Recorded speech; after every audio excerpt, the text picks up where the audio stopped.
நண்பர்கள் அனைவருக்கும் என்னுடைய இனிய வணக்கம். இப்பொழுது நீங்கள் பார்த்து கொண்டிருக்கக்கூடிய இந்த ஆலமரத்திலையும் சரி, இதன் பின்னால் நீங்கள் காணவிருக்கக்கூடிய ஆலயமும் சரி, இதற்கு முன்பாக நம்முடைய யூடியூப் பக்கத்தில் ஒரு சிறிய ஷார்ட்ஸ் வீடியோவாக நாம் பதிவேற்றம் செய்திருக்கிறோம். இருந்தாலும் இப்பொழுது நீங்கள் பார்த்து கொண்டிருக்கக்கூடிய இந்த காட்சி இந்த ஆலயத்தினுடைய மகா கும்பாபிஷேகத்தினுடைய முதல் நாள் காட்சி. இப்பொழுது அங்கே யாகசாலை நடந்து கொண்டிருக்கிறது. இது எந்த திருக்கோயில் என்று நீங்கள் எல்லோரும் நினைத்து கொண்டிருக்கக்கூடிய அந்த திருக்கோயில் அபூர்வ வடபத்திர காளியம்மன் திருக்கோயில். இந்த கோயில் எங்கே இருக்குது அப்படின்னு கேட்டிங்கன்னா, நம்முடைய தஞ்சாவூர் மாவட்டம் கும்பகோணம் பகுதி அருகில் இருக்கக்கூடிய திருநாகேஸ்வரம். இந்த திருநாகேஸ்வரம் எல்லாருக்கும் தெரியும், ஏன்னா உப்பிலியப்பன் சன்னிதானம். அது மட்டும் இல்லாமல் ராகு கேதுக்காக நீங்கள் பார்த்திங்கன்னா பார்க்கக்கூடிய நாகநாத சுவாமி சன்னிதானம். இந்த ரெண்டு சன்னிதானமும் இருக்கக்கூடிய ஒரு அருமையான ஊர் இந்த திருநாகேஸ்வரம். அதே சமயத்தில் இந்த திருநாகேஸ்வரம் அருகில் இருக்கக்கூடிய சன்னாபுரம் என்ற கிராமத்தில் எழுந்தருளில் இருக்கக்கூடிய இந்த அபூர்வ வடபத்திர காளியம்மனுடைய மகா கும்பாபிஷேகனுடைய காட்சியை தான் நீங்கள் பார்த்துக்கிட்டு இருக்கீங்க. அதுவும் முதல் நாள் யாகசாலை காட்சியை தான் இப்போ நீங்கள் பார்த்துக்கிட்டு இருக்கீங்க.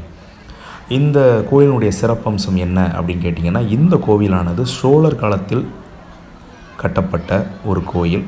ஏனென்றால் சோழர் காலத்தில் அவர்கள் ஆளுமைக்கு உட்பட்ட பகுதிகளை மையமாக வைத்து 8 திக்கிலும் காக்கும் தெய்வமாகிய காளியை பார்த்திங்கன்னா பிரதிஷ்டை செய்து வழிபாடு செய்யக்கூடிய சம்பிரதாயம் அவர்களிடம் இருந்தது.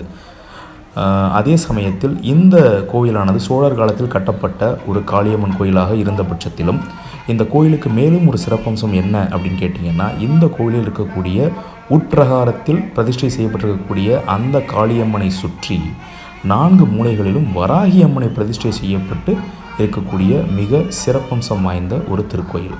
அதனால தான் என்னவோ தெரில, இந்த கோயிலுக்கு யார் போனாலும் சரி நினைத்த நேரத்தில் இந்த அம்பாளினுடைய தரிசனம் கிடைக்கும் அப்படின்னு பார்த்தீங்கன்னா கிடைக்காது. ஏனென்றால் அது அருகே இருக்கக்கூடிய இடதுபுறத்தில் அருகே இருக்கக்கூடிய ஆதி வடபத்திர காளியம்மனுடைய சிலையை வேணால் தரிசனம் செஞ்சுட்டு வரலாமே ஒழிய, அந்த உட்பிரகாரத்தில் இருக்கக்கூடிய காளியம்மனுடைய தரிசனம் கிடைக்குமா அப்படின்னு பார்த்தீங்கன்னா அவ்வளவு எளிதாக பார்த்திங்கன்னா கிடைத்திருக்காது. தினமும் ஒரு கால பூஜை மட்டும்தான் நடந்து கொண்டிருக்கும் இதனால் வரைக்கும். அப்படிப்பட்ட அந்த காளியினுடைய தரிசனம் கிடைப்பதற்கு ஏராளமான பக்தர்கள் இயங்கி கொண்டிருக்கிறார்கள்.